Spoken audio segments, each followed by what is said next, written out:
Communautarisme et tentation prédatrice. L'homme est un animal social qui ne peut survivre que par son appartenance au groupe, le groupe ne pouvant survivre que par la bonne cohésion des individus qui le composent, donnée par la bonne organisation hiérarchique et le partage des tâches, chaque individu ayant au sein du groupe une fonction qui lui est propre, permettant de le faire vivre et de renforcer l'organisme communautaire dans sa prédation sur le monde, ainsi que dans la protection des individus et des ressources énergétiques communes.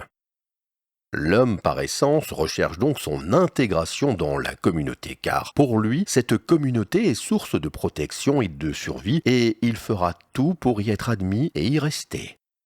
Ainsi, plus une communauté est puissante et unie, plus les hommes qui la composent peuvent s'enrichir et améliorer leurs chances de survivre, de se reproduire et d'assurer la survie de leur descendance. C'est pour cette raison que les hommes cherchent à intégrer les communautés puissantes et riches, les communautés puissantes et riches cherchant de leur côté à faire rentrer en leur sein les individus puissants et riches afin de se renforcer et par là augmenter leur puissance de prédation énergétique sur le monde et, malheureusement, bien souvent sur les individus n'appartenant pas à la communauté. Les États et les nations sont souvent composés de communautés humaines multiples, unies par des intérêts communs que sont la protection des ressources énergétiques territoriales et la recherche ou la prédation énergétique. Au sein de ces États et de ces nations, les communautés qui les composent rivalisent souvent entre elles pour récupérer le maximum d'énergie, créant, si la vie de ces communautés n'est pas moralisée par l'enseignement de règles strictes, des désordres et des luttes communautaires internes aux États, pouvant entraîner des crises énergétiques générales touchant l'ensemble de la nation et pouvant mener cette nation dans la violence et le chaos.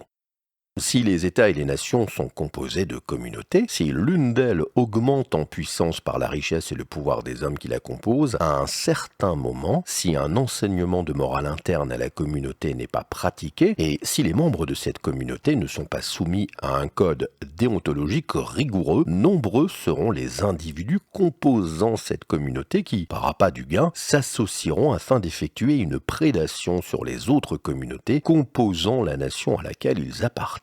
Il en va toujours de même pour toutes les communautés puissantes et minoritaires au sein des États et des nations. Si un enseignement moral, qu'il soit religieux ou philosophique, n'y est pas prodigué avec rigueur et insistance, nombreux seront les individus appartenant à ces communautés puissantes qui, par la tentation du gain facile, s'associeront pour piller ou récupérer d'une façon excessive l'énergie sur le reste des individus et des communautés constituant la nation.